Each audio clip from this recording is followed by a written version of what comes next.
Welcome to Bill Monty's Guide for Getting Older. Well, hello, my friends, and welcome to Bill Monty's Guide for Getting Older, the podcast where we explore the beauty, challenges, and wisdom not of being old, but of growing older. And I'm your host, if you haven't guessed it yet, and my name is Bill Monty. Today, we're diving into something that comes around every year, whether we like it or not. And no, I'm not talking about taxes. I'm talking about birthdays. Yes, those once joyous, cake-filled celebrations that marked new toys, bigger parties, and maybe a few more inches on the growth chart. But as we age, birthdays can shift in meaning. Some embrace them, some dread them, and some ignore them altogether. I've got a birthday coming up in just a couple of weeks. Going to put me a lot closer to 70 than I ever thought I would be. And I can't imagine, as I think about it, saying that I will soon be 7 decades on this planet. And I think that's what it's like for a lot of people as they age. You begin to just reminisce about, of course, your past, but the wonder that you have reached this golden moment. Now, I haven't reached it yet, and I hope I do, but you never know. That's why you must live life to the fullest every day, because certainly tomorrow or your next birthday is never promised or assured. So my wife just had a birthday. She was not happy about it. She is younger than I by a few years. And she was one of the people who was a little sad about turning this age, because she is no longer the young girl, the younger woman that she used to be. But there's also a beautiful acceptance of where she is now and what she has to look forward to in life. But as I said before, birthdays shift in meaning. We kind of have to look at what birthdays mean as you age. I mean, what if, just what if, we reimagined birthday celebrations in our senior years as something deeply powerful, healing, and joyful? So grab your tea, coffee, and maybe a little birthday slice of something sweet, and let's talk about celebrating life as we grow older. Now let's start with a little reflection. We remember those childhood birthdays, right? I mean, some of them are starting to get foggy, but we do remember the childhood birthdays. Streamers, friends, games, maybe a clown if your parents were brave. I was never into clowns at my birthday party. I do remember going to a few that had them. I never quite got that. But each year felt like a milestone. 5 meant kindergarten, 10 meant double digits, 16 meant a driver's license. But somewhere along the way, birthdays stopped feeling magical. Maybe it was when the candles started to outnumber the space on the cake. Maybe it was when people stopped asking, "What do you want to be when you grow up?" and instead asked, "When are you retiring?" I think people still ask me, "What do you want to be when you grow up?" simply because sometimes I might be a little on the immature side. Birthdays in our later years often become more reflective, more subdued, sometimes even avoided. But why?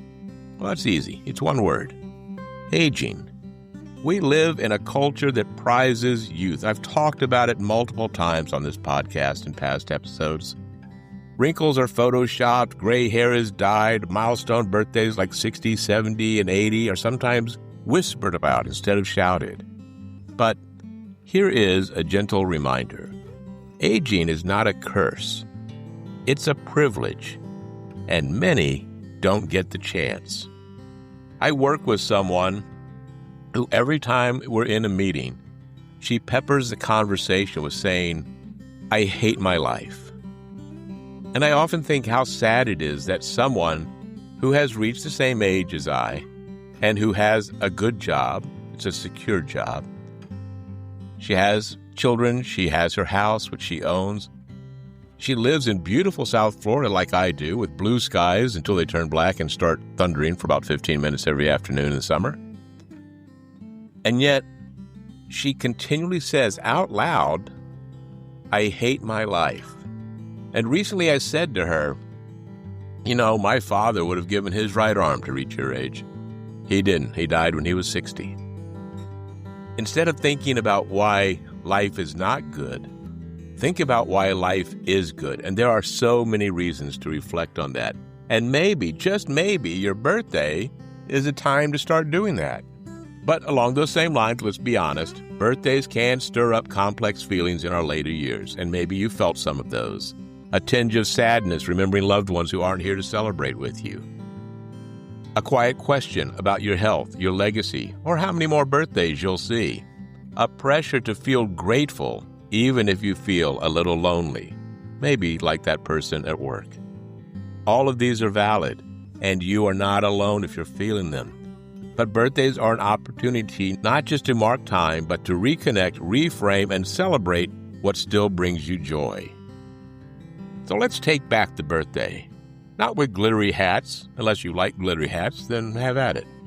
But with intention.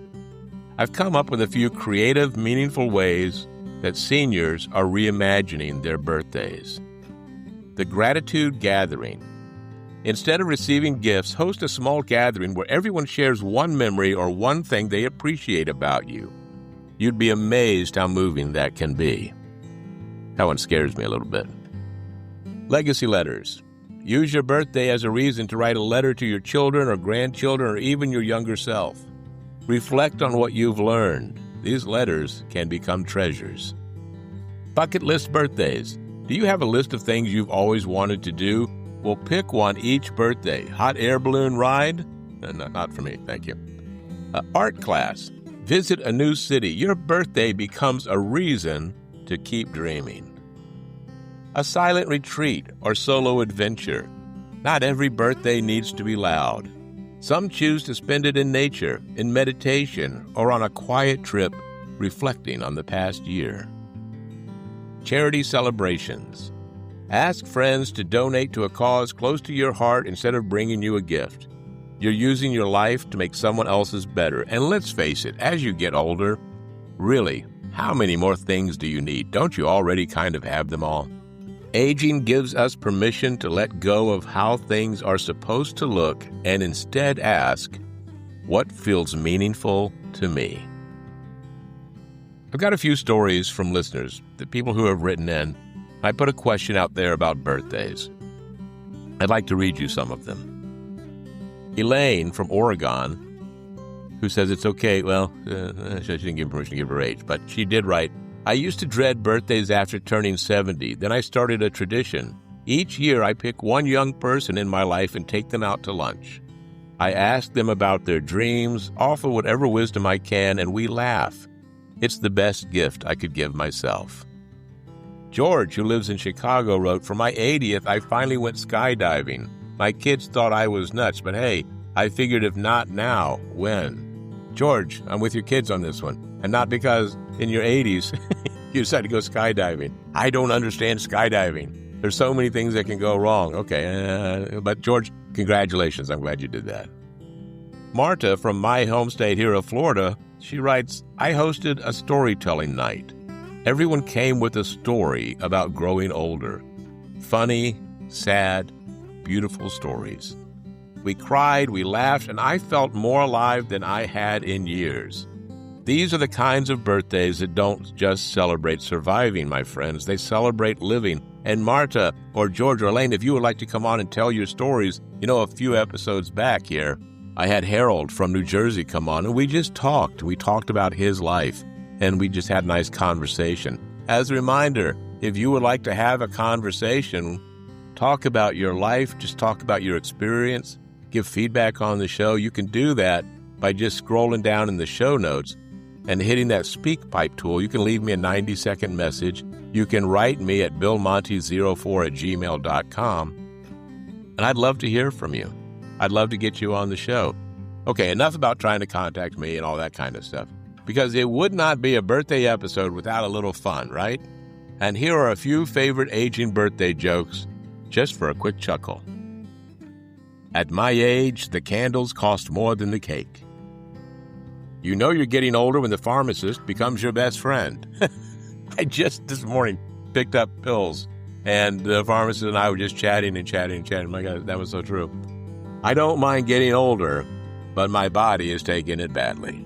Amen. Hey, friends, let's remember, a sense of humor is one of the best things we can carry into our later years. It's calorie-free, wrinkle-proof, and completely renewable.